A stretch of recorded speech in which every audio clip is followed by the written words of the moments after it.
कहानी की शुरुआत होती है एक छोटे से गांव से। उस गांव की हर गली में एक ही नाम गूंजता था, रेस्टार और ज्ञान भाई। दोनों इतने पक्के दोस्त थे कि लोग उन्हें जिगरी भाई कहकर पुकारते। हर मुश्किल में एक दूसरे की ढाल बनते थे।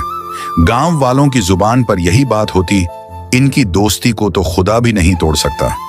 लेकिन किस्मत को कुछ और ही मंजूर था। उसी गांव में रहता था मार्को, एक ऐसा खतरनाक नाम जिससे सुनते ही गुंडों की भी रूह कांप जाती। वो इतना बेरहम था कि साइको किलर भी उसके सामने मासूम लगते। एक दिन मार्को का परिवार जीप में कहीं जा रहा था, तभी अचानक रास्ते में घात लगाकर किसी ने जानलेवा हमला कर दिया।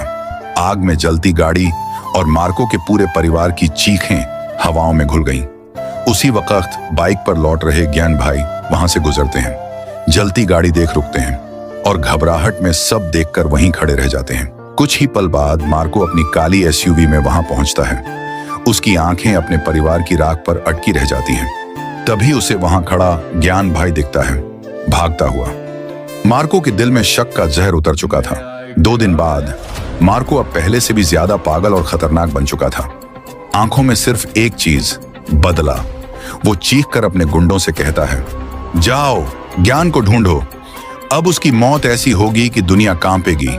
दूसरी ओर रेस्टार और ज्ञान भाई अपने घर में बैठे चाय पी रहे होते हैं। तभी अचानक बम फटता है। घर में चारों तरफ धुआं, गोलियों की बौछार, कुछ समझ नहीं आता। धुआं हटता है, ज्ञान भाई गायब होते हैं। वह चीखता है, ज्ञान कहां हो भाई? ज्ञान भाई को मार्को अपने अंधेरे खुफिया अड्डे में ले जाता है। मार्को उसके सामने खड़ा होता है, आंखों में अंगारे। क्यों मारा मेरे परिवार को? ज्ञान जवाब देता है, मैंने नहीं मारा भाई, मैं तो बस वहां था। लेकिन मार्को की आंखों में अब सिर्फ नफरत थी। रेस्टार अपनी जान पर खेलकर आखिर पता लगा लेता है कि ज्ञान को किसने उठाया। वो मार्को के अड्डे में घुसता है। तभी मार्को ज्ञान भाई को जान से मारने जा रहा था। तभी रेस्टार चीखता है, रुक जा मार्को, मेरे भाई ने कुछ नहीं किया। रेस्टार बोलता है, मुझे सच पता चल गया है, ये सब तुम्हारा दुश्मन जॉर्डन माफिया ने किया है। दूसरी तरफ जॉर्डन माफिया अपने अड्डे पर अपने गुंडों के साथ पार्टी कर रहा होता है।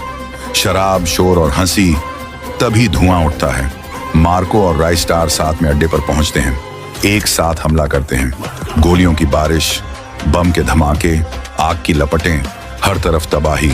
जॉर्डन कुछ समझ पाता उससे पहले उसकी पूरी दुनिया राख हो जाती है। धुआं हटता है। जॉर्डन घायल जमीन पर पड़ा तड़प रहा होता है।